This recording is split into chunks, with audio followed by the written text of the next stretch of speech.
Welcome, and thank you for joining us for today's webinar, Enroll to Retain, 5 Strategies to Improve Online Student Growth and Persistence.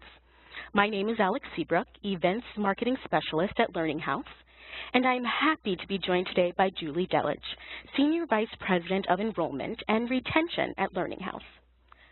Before getting started, I want to review a few housekeeping items. First, we welcome your questions and comments. Please type your questions and comments into the Q&A pane, and be sure to send your message to all panelists, and not only the host or presenter, to ensure they get answered. A moderator will respond to questions in the Q&A pane throughout the presentation.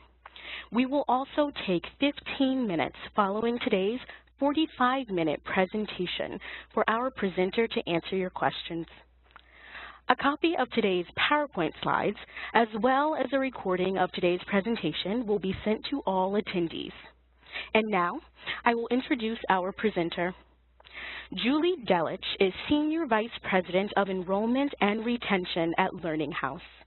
She manages the enrollment and retention processes for college and university clients. Her team works with potential students from the moment they express interest in a school until they have graduated. Before joining Learning House, Julie was Director of Enrollment at the University of Phoenix, and she served as an adjunct professor for 10 years, with experience in face-to-face and online modalities at the Harrisburg Area Community College and the University of Phoenix.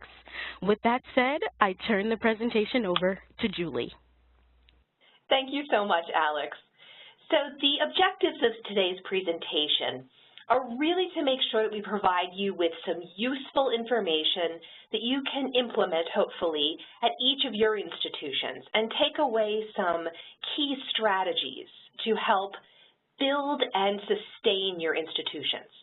So in order to do that, we're going to start off by talking about what would be considered a typical student profile based on our research. We're going to explore some current growth trends, and then we'll dive into the 5 strategies to improve growth. So let's jump right in. So we have partnered with Aslanian to do some significant surveys over the last 8 years, and our most recent survey results are the 2017 numbers. And you'll see here a comparison of the typical online college student compared to 2012 to 2017. And not a ton has changed. So when you look at the results from the 2012 survey to the 2017 survey, predominantly our online learners are female. Don't get too excited over that next row about the age change. We'll go into that in the next slide. It does look like the age trend has increased in 2017, but again, I'll talk about that in a little more depth in just a moment.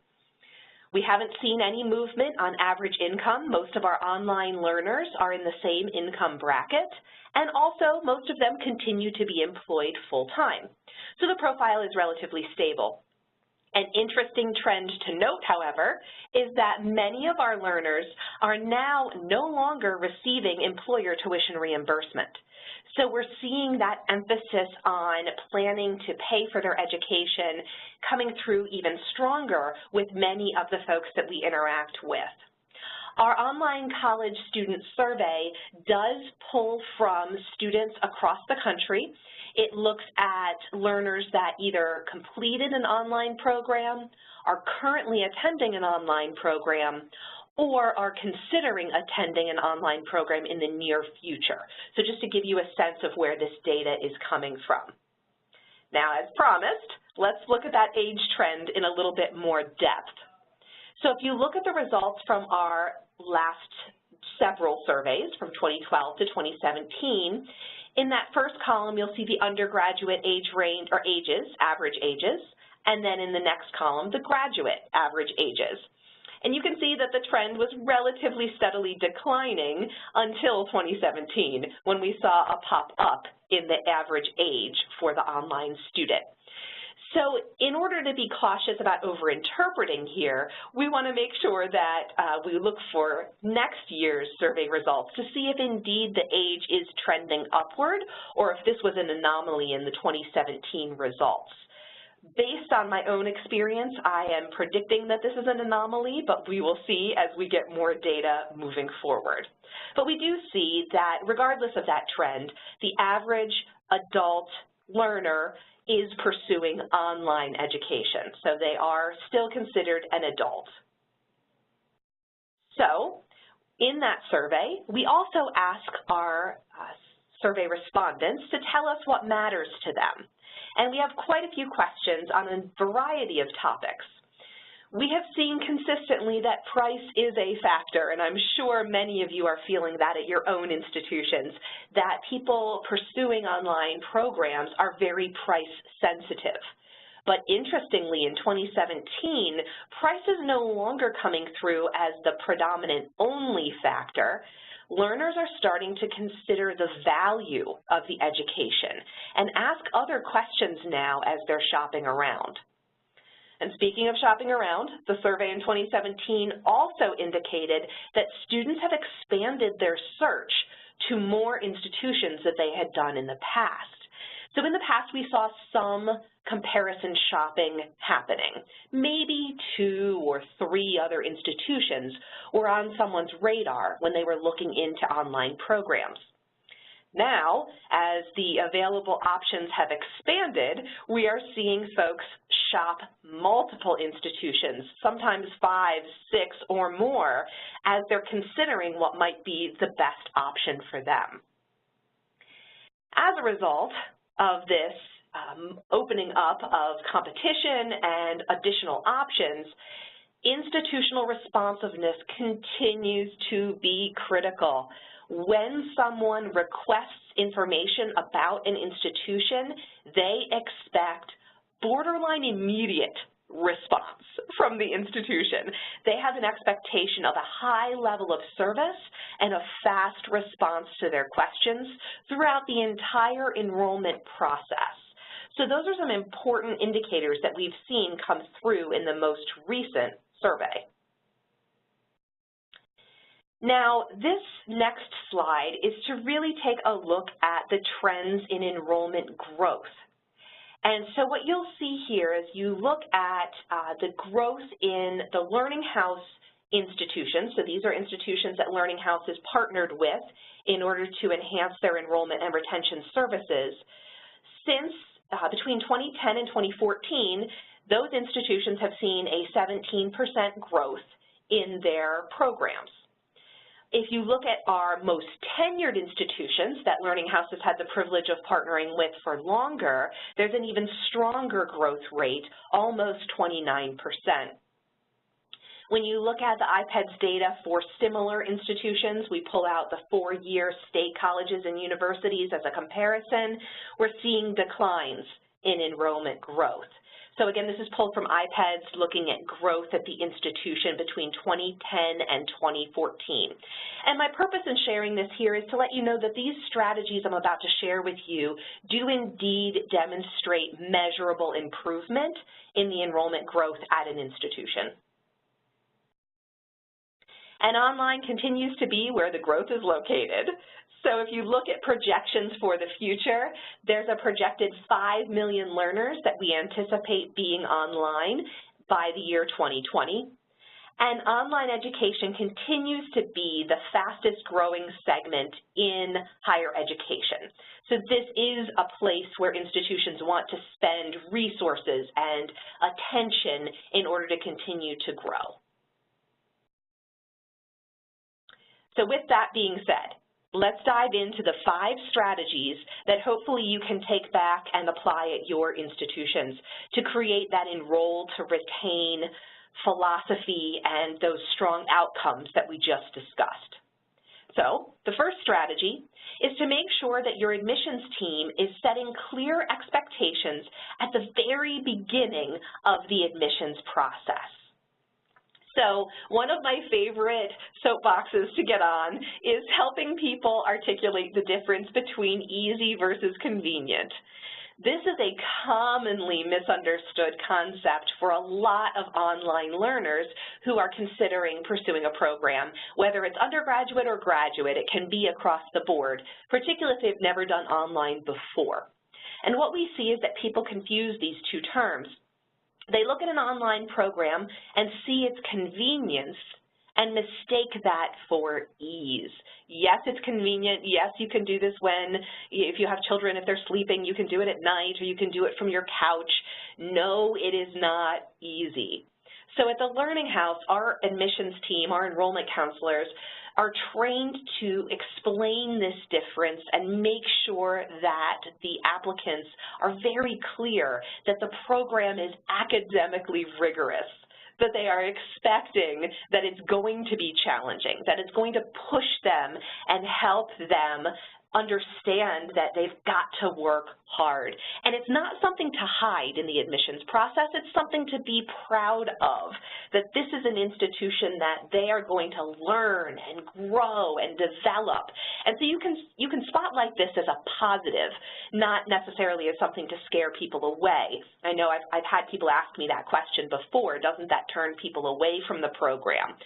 No, if you make sure that you do it in a way that helps them empower themselves to be ready for what they're about to encounter. So in addition to that, as you're articulating this difference between ease and convenience, it's also the critical time to plan ahead for the inevitable life obstacles that happen. These are adults. For the most part, they have many other commitments. Families, social responsibilities, employment responsibilities. There's so much on people's plates and so many roles that they play. So while they're motivated, while they're going through the admissions process, we want to go ahead and encourage them to think about what could get in their way. What are some of the things that you can imagine might happen, and then at the same time, figure out what's your plan. So the most common one is what if the computer breaks down? That can happen to any of us. So we want to encourage people to have a plan A, a plan B, a plan C in order to overcome that challenge. And we want to do that early in the admissions process so they understand that the computer breaking down is the online equivalent of the dog ate my homework. It is not a viable excuse for submitting assignments on time, not submitting assignments on time. So we want to do that for any potential obstacles. And then you want to make sure we document what the obstacle was and what the plan of action is. What we do here at Learning House is our enrollment team will document the obstacle and the solution, and then our retention team will have access to that information so that when the obstacle inevitably happens, the retention team is primed and ready to provide the student's own solution back to them. It's a very helpful strategy to set people up to be successful. The other piece of this enrollment process expectation setting is assessing someone's core motivation. So one of the things that we train on is the difference between a surface motivation and a core motivation. So when you ask someone what's motivating you to return for completing your undergraduate degree or pursuing a graduate program, some of the most common answers are improved career positioning, so a promotion or a job change that's going to put them in a better position, a higher earning position. Or money is another answer that you hear often. And we would consider those to be surface motivations. What we want to dig into is how would that improved career affect your life? How would that increased financial standing change your day-to-day? Those kinds of questions draw people out to the real motivation. And usually those things are more like to create a stable environment for my family, or to prove to my family that I'm able and capable and competent, or to show my children that college is an option for them and to be a good role model. That's the juicy core motivation stuff that we want to dig into. Because once someone connects with their why in a meaningful way, then when things inevitably get tough, they're so much more likely to persist and push through it because they're connected with that true motivation deep inside. So that's another part of setting really good expectations up front. And then finally from this slide, setting the expectation of the importance of time management during the admissions process. So this can be much more in-depth than just telling people they need to manage their time. This could be as in-depth as saying, tell me what your schedule is like and when you plan to fit in time to work on your studies. And really walking people through that exercise. Some of our enrollment counselors will challenge people, what's your favorite television show and how many hours a week do you spend watching it? Which one of those television shows are you willing to give up so that you can pursue this goal? So just having that kind of human conversation about fitting education into their lives is a critical part of setting that expectation and feeds back into that difference between ease and convenience that we talked about just a moment ago.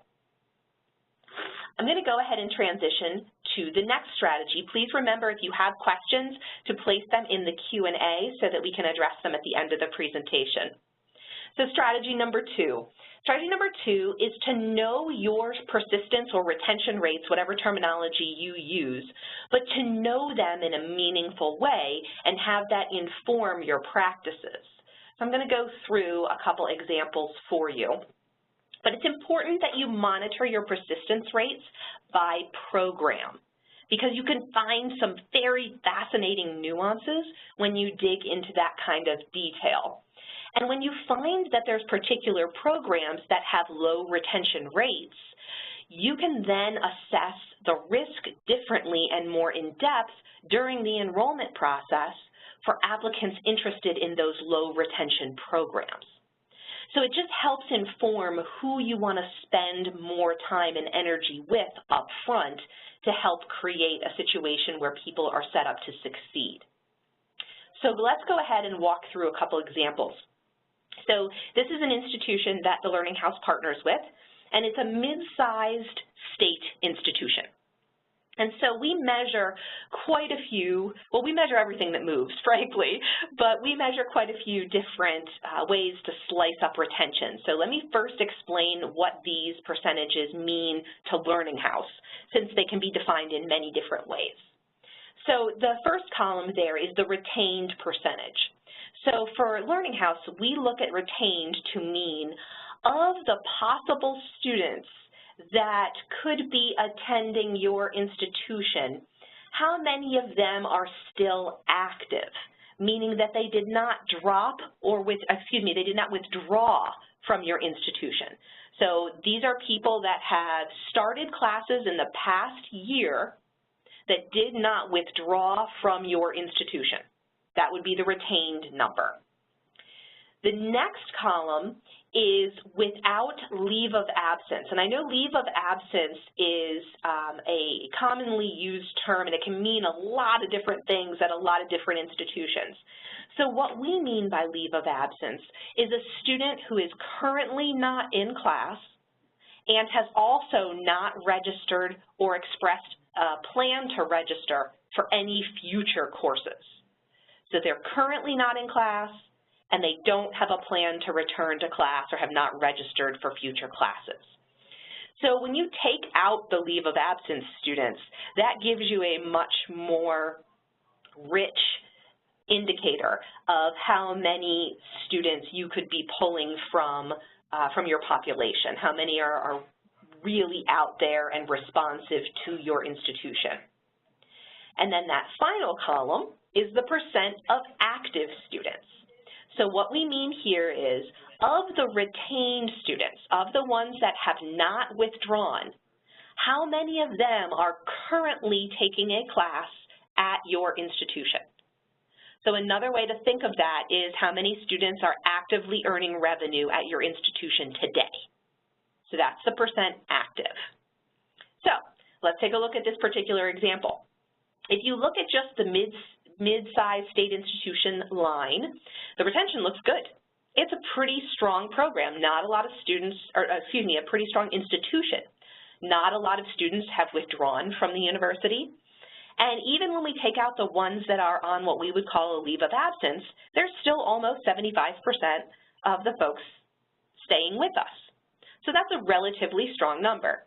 And the active percentage is also relatively strong. So if you look at, of the students that are retained, that have not withdrawn, how many of them are currently taking classes? Almost 74%.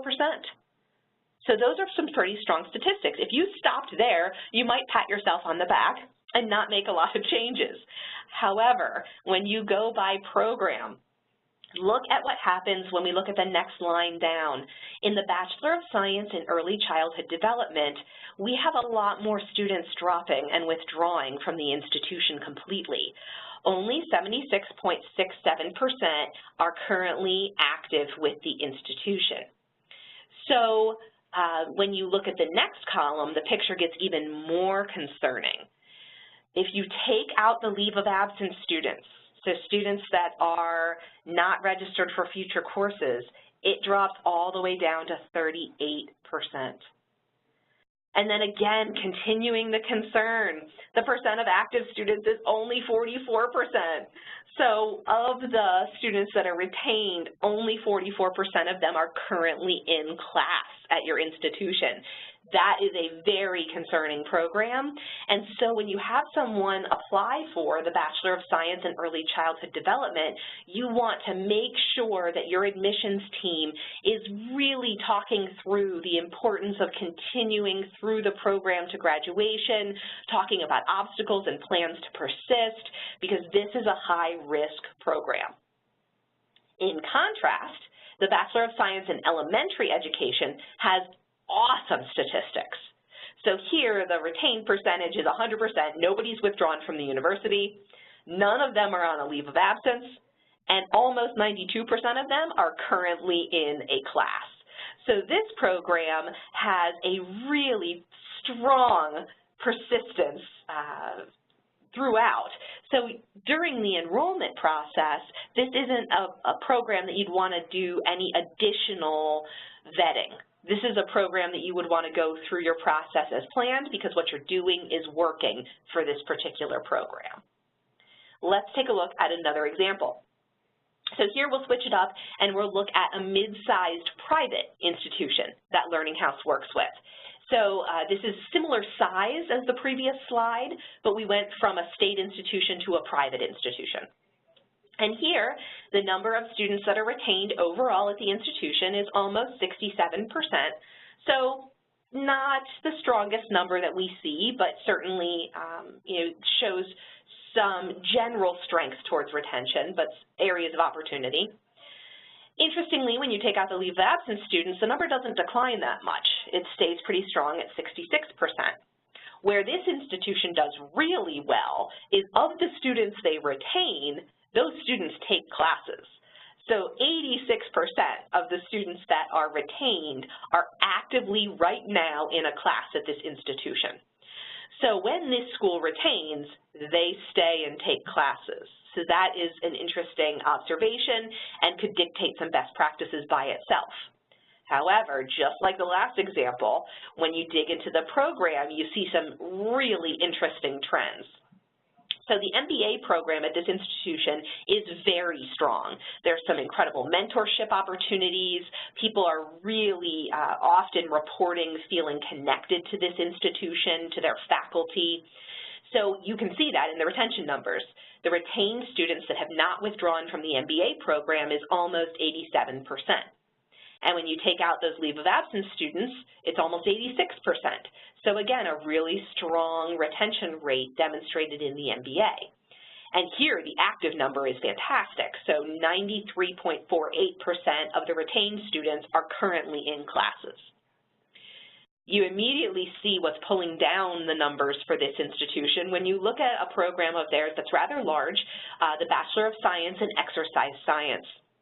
And you can see that this program loses students completely at the retained metric. So 50%, almost 51% of the students that started the Bachelor of Science in Exercise Science in the past year withdrew, completely withdrew from the institution. That is a major concern for this school. And then when you take out the leave of absence students, it gets even more concerning with only 46% when you take out leave of absence. Now, when the students stay with the program, almost 80% of them are currently in class. So there you can see that mimics more the overall metrics for this institution. So for this institution, when we have an applicant for exercise science, we talk to them about the concern for them dropping in the future and what will they need to do in order to stay in the program and keep themselves progressing so that they meet their goals and graduate. So we address that up front for that particular program, whereas the MBA program we might not do at that same level of intensity because it is doing very well across the board. So those are a couple examples of how knowing your specific persistence rates can dictate your processes. Now, the next strategy moves us into making connections to the campus resources for your online learners. It really helps with that sense of connectivity to your institution, which is such a key factor for our online learners. So what you want to do here is make the connections for your online students visible and easy. So you want to have links to the library everywhere on your student learning platform so that when they log into classes, it's one click that they can get right to the library and that they have virtual resources available to them, that they don't have to come to your campus to achieve that same kind of connection to the library resources. It's also valuable to post the hours of the librarians, and if possible, to go ahead and create a chat feature so that there are certain times where the librarians can be available on live chats with your online learners. Some of our institutions have done that and seen some really great success. The other topic that's very kind of a hot topic right now is counseling services. So providing the same kinds of supports to your online learners that you would to your campus learners with your counseling center. Providing hours that the counselors are available for phone appointments or for chat appointments. Do some Skype sessions with a counselor if possible. And if you're not set up for that kind of scalability for your online learners, some institutions have looked at the e-counseling services that are out there that are starting to pop up and offering some of those services to their online students. So just that sense of, though, creating that resource availability to your students that are online. And everything is so much more valuable to your online learner if you put it right on the student website, right where they go to log in to get to their classes, so your platform. That's where the student is reliably going on probably a daily basis, to that login screen where they put in their username and password and get to their classes. So that desktop, that platform is one of the best places to reach your online students and provide them with those campus-based resources. Moving next into strategy number 4. So this strategy has been a fun one that we've experimented with quite a bit in the last few years, and it's about building scholarship opportunities at the admissions stage that have retention requirements built into the scholarship. So let me go a little bit more into detail about what that looks like. So one of the ways to build a scholarship that has a retention requirement is to disperse the funds of the scholarship over several terms. So what we tend to do is disperse the terms over, or disperse the funds over 2 to 4 terms. And the most common one right now for us is over 4 terms, because once a student makes it to that 4th term or 4th module, depending on what language you use, they tend to stay with us. So it gets them through that early risk time where you see the most melt or the most drop-off of students to get them past that 3rd and 4th term. So it's not necessarily by course, but by term or module. And I wouldn't necessarily suggest by semester unless that's the only term that you utilize. Most of our partner institutions have 6 terms per year, 2 terms per semester.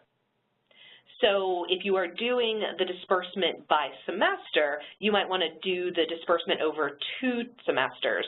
If you do it by terms, shorter terms, then you can spread it out to 4.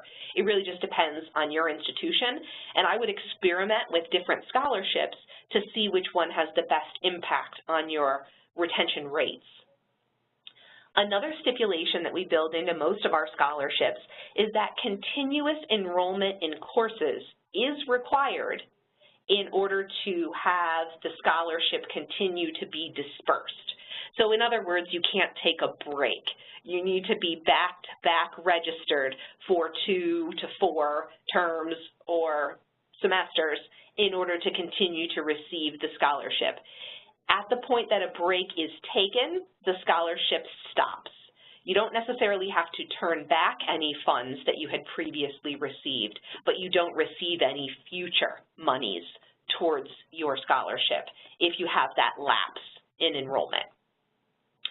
In order to support satisfactory academic progress, we do often put grade minimums on our scholarship, so you need to maintain a B or higher in your courses to continue to receive the scholarship, and if someone's grades fall below that, then the scholarship ceases. So what we have found is that scholarships have built tremendous momentum for our institutions, and that the dispersing over 4 terms has been our sweet spot for the vast majority of our partners. The scholarship programs have been particularly successful in building momentum with new programs or with programs that have been refreshed or changed. So it just helps us get that wheel spinning to keep people moving forward. And it doesn't have to be a huge number. This shocked me. Our online college student survey that I mentioned earlier, in 2017, our results came back that as little as $500 motivates learners to enroll. I was very surprised by that. I was always of the mindset that it needed to be a more substantial amount, but it came back very clearly that $500 was enough to influence a decision.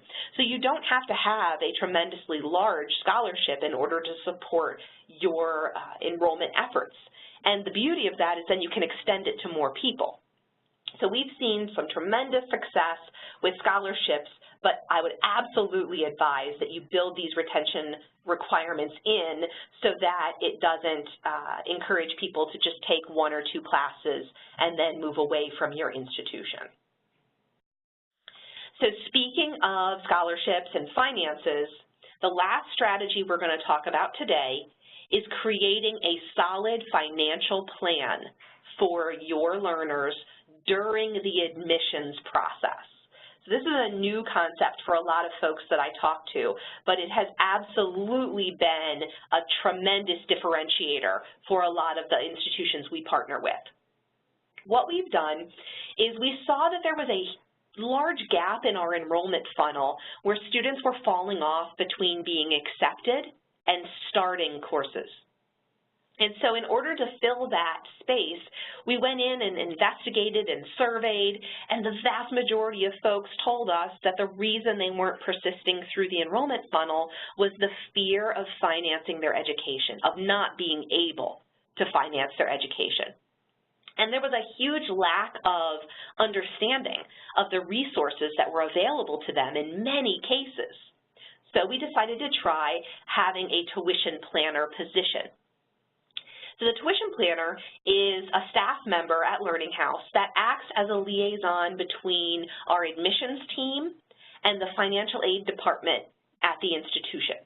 So if you're implementing this, it would be someone on campus that would just be that go-between, between the admissions advisor or the enrollment counselor and the financial aid folks.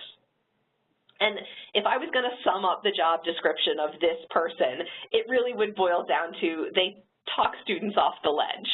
So this position is all about helping people get some perspective around the resources that are available to them and get some basic questions answered. So it can be something as simple as what's your school code when I'm applying for federal financial aid? Or it could be much more in-depth, like what's the difference between loans and grants? Or how do I make sure that I understand how much funding I'm receiving? It can also be encouraging people to consider all of the different ways that they can finance their education. So our tuition planners will push people to think through things like, how much might I be able to personally contribute? Or have I talked to my employer about all of the resources that might be available to me for tuition reimbursement? And we just encourage people to dig and find out as much as possible about all the ways they can fund their education in addition to student loans and grants. Our tuition planners are also the voice of reason when someone has a corrections code pop up on their student aid report from their federal financial aid application, for example, like when they're selected for verification. So what we saw was that many applicants who were selected for verification absolutely panicked. And when they got the letter, assumed that they were being audited by the IRS or that something was fundamentally wrong with their federal financial aid application. They had made a mistake that was not repairable. So there was a lot of panic that happened around verification. And it's really a simple process. It's just a matter of submitting some forms, and it just helps prove that everything you entered is accurate. It's not really a big deal. But so many of our adult applicants found these correction codes to be frightening and daunting. So the tuition planner simply tells people the process to resolve whatever the correction code is in that particular person's case. Another really helpful thing that came out of tuition planning was identifying aggregate limit issues that were going to be popping up in the future. So our tuition planner would look ahead and see that this particular applicant might be hitting their aggregate limit in the second year of their program, and they needed to have funds for year 3 and year 4. So when we identify that early, we set the stage for the learner having a plan in place for when that aggregate limit comes, and then they are able to move seamlessly forward in their education and not allow that barrier to stop them from pursuing their goals. And getting ahead of this right at the beginning is so critical. When it comes as a surprise, I'm sure all of you have seen this over and over, that people will leave the institution and then they're in even more trouble than they were before because they've hit their aggregate limit and they don't have a degree to show for it. So we want to make sure we set people up to succeed and graduate when they have those kinds of challenges looming in their future. So I wanted to give you some data around, does tuition planning really work, rather than just my anecdotal observations. So one of the things that we measure is what we call resolution rate conversions. And so this would be us measuring of the students that had a correction code on their FAFSA, what percentage of those students were able to clear up that code. So one example I wanted to share with you is that in March of 2017, we looked at this metric for a mid-sized state school, and their C code resolution conversion was 86.36%. Our tuition planners went to work, and in August of 2017, the same mid-sized state institution now has a C code resolution rate of 98.68%. So you can see a dramatic improvement in helping people resolve those C codes before they start classes. Here's another example. This is from a private institution. So another metric that we measure is what we call the FPC conversion, or the Financial Plan Complete conversion. So what we look at here is, of the new learners that are coming in and starting classes at the institution, what percentage of them have we been able to document a clear financial plan for their education? We have on file how they plan to pay for their entire program. So with this private mid-sized institution, in the fall of 2016, about 64% of the new students had a plan on file. As of fall 2017, we are up to 81% of the institutions having something on file that shows that they are having a clear plan for financing their education. Such an important part of the enrollment process. Now, this next slide is some data from that online college student survey that I've referenced a couple times. And this is what we received when we asked people, we asked students, when did you find out about your financial aid amount? And when did you prefer to find out about your financial aid amount? So really what this slide is here to demonstrate is the urgency that our applicants feel around understanding their financial aid package and award. So at the top, 20% of the respondents said they found out about financial aid before they even submitted an application. And then 38% said that they would have liked to have found out before they submitted. So not sure how exactly that's possible. Maybe they had applied at other institutions and been accepted, and so they knew more about the financial aid process, or they were more familiar with the amounts of student loans. But obviously the key part of this, in my opinion, is that 38% of them want to know before they even apply. Now, while that's not necessarily realistic, you can see that even a large percent, 23%, would want to know about their financial aid award less than a week after applying, and another 23% come in at saying 1 to 2 weeks after the application is kind of the ideal time frame. So clearly what we're seeing here is that people want to know how they're going to be able to afford their education, and they want to know early in the process. So as we wrap up and move into the part of this presentation where we get to talk through your questions, I'm really looking forward to hearing about your thoughts and questions. I just wanted to take a moment to share with you that, as I've mentioned, a lot of the key findings came from our online college student report. And that was co-developed by Learning House and Islanian Market Research, which I also mentioned earlier. Now, you can get some insight on and be the first to hear about the 7th edition of the OCS report at our 2018 Connect Higher Education Summit coming up in June. And we'd love for you to join us on June 12th and 13th in Louisville, Kentucky for Connect 2018. And here in this conference, you'll learn about emerging trends and successful strategies to drive innovation in the higher ed space as a whole. So as I mentioned, the latest demands and preferences of our online learners will be unveiled in the 2018 OCS report, along with strategies for growing enrollment and data-driven ways to improve your outcomes for your students, and other insights on how to ignite growth at your institution. So check out the agenda and check out our roster of speakers, as well as register for the conference at connect.learninghouse.com. And just as our way of saying thank you for being here today for this presentation, we'd love for you to please use the promo code LHFriend2018 that's listed here on the slide, and that will give you $200 off your registration fee for the conference. So we'd love to see you in Louisville on June 12th and 13th for Connect 2018. And now, Alex, let's move into questions from the group. Our first question is, do your admission team members document the students' core motivations for retention team members to view also? Absolutely, that is so critical. Otherwise, it really loses its utility, right? So yes, the enrollment team has a place where they document motivation, and then the retention team has access to that. Great question.